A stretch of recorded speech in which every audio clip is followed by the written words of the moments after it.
Hola a todos, en esta nueva serie de vídeos vamos a hablar de los contrastes de hipótesis. Y este primero está dedicado a introducir qué es un contraste y cómo se plantea y a presentar conceptos fundamentales que manejaremos en el resto de los vídeos. Si todavía no te ha quedado claro el tema de la distribución de los estadísticos muestrales, para este vídeo y a repasar. Una hipótesis estadística es una conjetura sobre alguna característica desconocida de la población de interés. Veamos un ejemplo. Un investigador afirma que la altura del menisco lagrimal del párpado inferior aumenta en media 5 micrómetros tras la instilación de lágrima artificial. Sin embargo, un fabricante, el fabricante de las lágrimas artificiales, asegura que el aumento medio es de 7,5 micrómetros. En este ejemplo, mediríamos la altura del menisco lagrimal antes de la instilación de las lágrimas y después, y la variable que nos interesa es el cambio, que es una variable cuantitativa cuya media poblacional es mu. Según el primer investigador, mu es 5. Según el fabricante, mu es 7,5.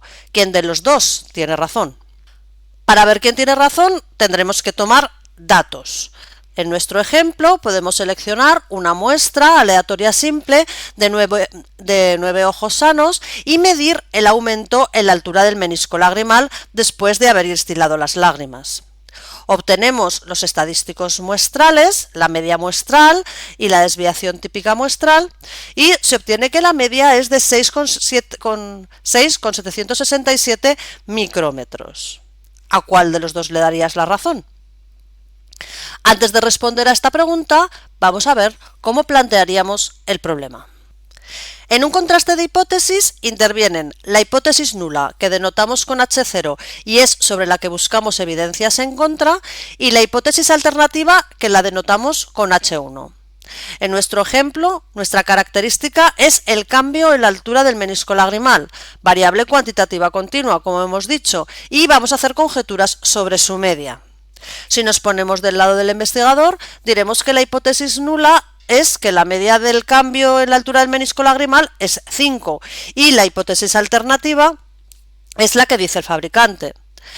O podríamos no ser tan específicos y definir la hipótesis alternativa como que la media aumenta más de 5 micrómetros.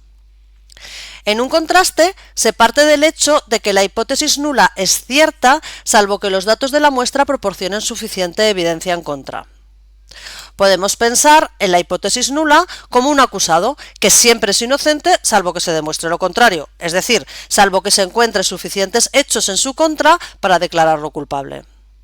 Y de la misma manera que el juez se puede equivocar al declarar culpable al acusado cuando realmente es inocente, porque el acusado ha tenido muy mala suerte y han presentado muchas pruebas en su contra y no tiene coartada, al contestar una hipótesis nos podemos equivocar al decir que la hipótesis nula es falsa, es decir, rechazamos la hipótesis nula cuando realmente es cierta.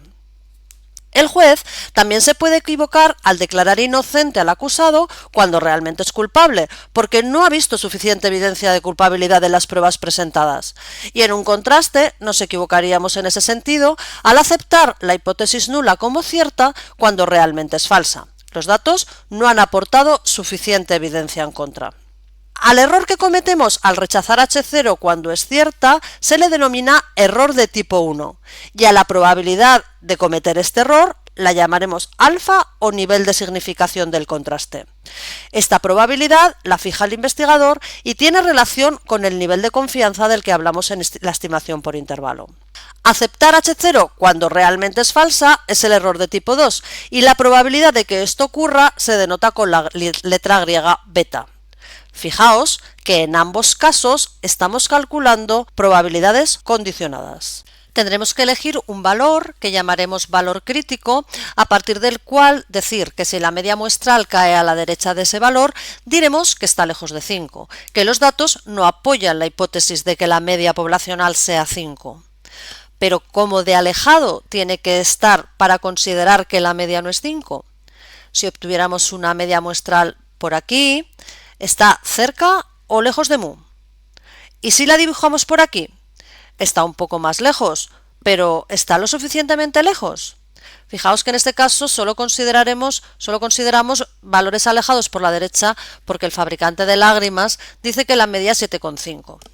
Fijaos también que no nos vale con mirar solo la información que nos dan los datos, como hacíamos en estadística descriptiva. Venga, la media muestral es mayor que 5, pues ya está.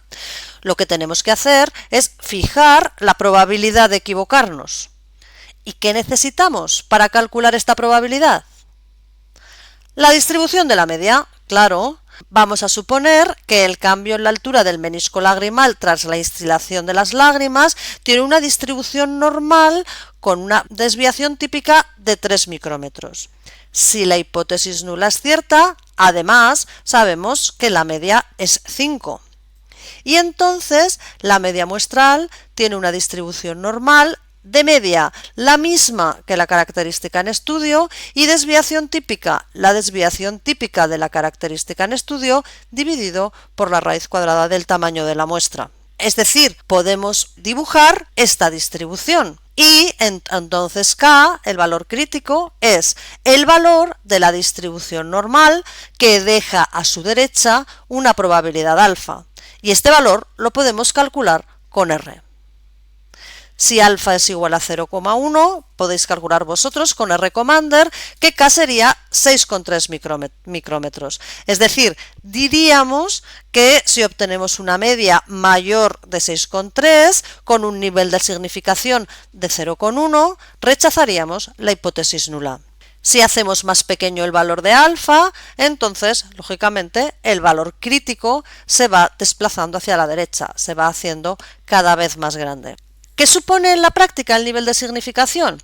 Podemos interpretarlo como hacíamos en el caso de los intervalos de confianza, pensando que si la hipótesis nula es cierta y fuéramos capaces de seleccionar muchas muestras distintas bajo la distribución que indica la hipótesis nula, solo un alfa% de las medias muestrales serían mayores que el valor crítico, es decir, estarían por aquí. ¿Y cómo de pequeño elegimos alfa?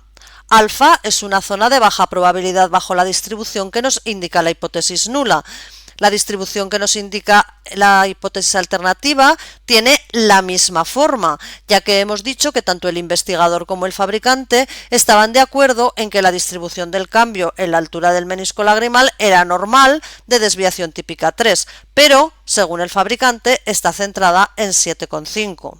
Recuerda que al tomar la decisión podemos cometer dos tipos de errores y entonces la probabilidad del error de tipo 2 sería la que deja el valor crítico a su izquierda, bajo la distribución centrada en 7,5. Fijaos qué ocurre con alfa y con beta cuando hacemos más pequeño alfa. Al disminuir un error, aumenta el otro. ¿Podemos hacer más pequeños los dos errores a la vez? Solo si aumentamos el tamaño de la muestra, ya que el error típico de la media disminuye y su distribución se concentra cada vez más alrededor de la media, tanto para el investigador como para el fabricante. Otra forma de saber si el estadístico está en la zona de rechazo o no es calcular la probabilidad que éste deja hacia esta zona. Es decir, si hemos obtenido un valor de la media muestral aquí, la probabilidad de que se obtuviera con los datos un valor del estadístico todavía más alejado de mu que el que hemos obtenido es el área que deja el estadístico hacia la derecha. Fijaos que esa área es mayor que la señalada como alfa en este caso y por eso sabremos sin necesidad de dibujar que el estadístico que hemos obtenido no está en la zona de rechazo. Fijaos qué ocurre si obtenemos estadísticos más alejados de mu. En el momento en que el área que deja el estadístico hacia la zona de rechazo sea más pequeña, sabremos que tenemos que rechazar la hipótesis nula. Sabremos que el estadístico está en la zona de rechazo. Todo lo que hemos hablado hasta ahora ha consistido en hacer conjeturas sobre la media de la variable en estudio. Cuando las conjeturas se hacen sobre los parámetros, aplicamos contrastes paramétricos. La hipótesis nula asignará siempre un valor concreto al parámetro y la hipótesis alternativa será su complementaria. Si no tenemos información específica, plantearemos una hipótesis bilateral. El parámetro no toma el valor indicado por la hipótesis nula. Y si tenemos una idea del valor que puede tomar, podremos plantearla de forma unilateral. el parámetro toma un valor mayor que el indicado por la hipótesis nula, o menor, si es el caso. En nuestro ejemplo, en el que el fabricante dice que las lágrimas aumentan más de 5 micrómetros, la altura del menisco lagrimal, el investigador plantearía como hipótesis nula su creencia y como hipótesis alternativa que el aumento es mayor de lo que él cree. También podemos hacer conjeturas sobre otras características de la variable, como por ejemplo su distribución. Recordad que usamos el gráfico de comparación de cuantiles para comprobar si una variable tenía una distribución normal representando las observaciones de la muestra en él. El test de Shapiro-Wilk nos permite hacer lo mismo utilizando un contraste no paramétrico. No hacemos conjeturas sobre los parámetros, sino directamente sobre la distribución.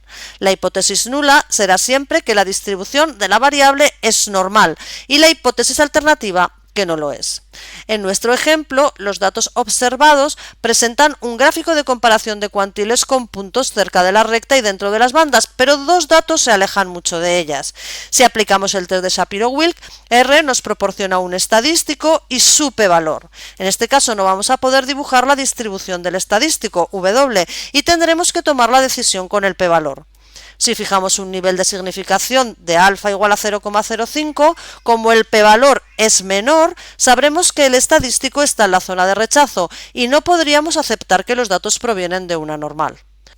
Para terminar, los puntos importantes del tema os pueden servir para estudiar, tratando de responder a las preguntas que aquí se plantean. Estas podrían ser vuestras claves de estudio. Espero que este vídeo os haya resultado de ayuda. El próximo estará dedicado a los contrastes para una media.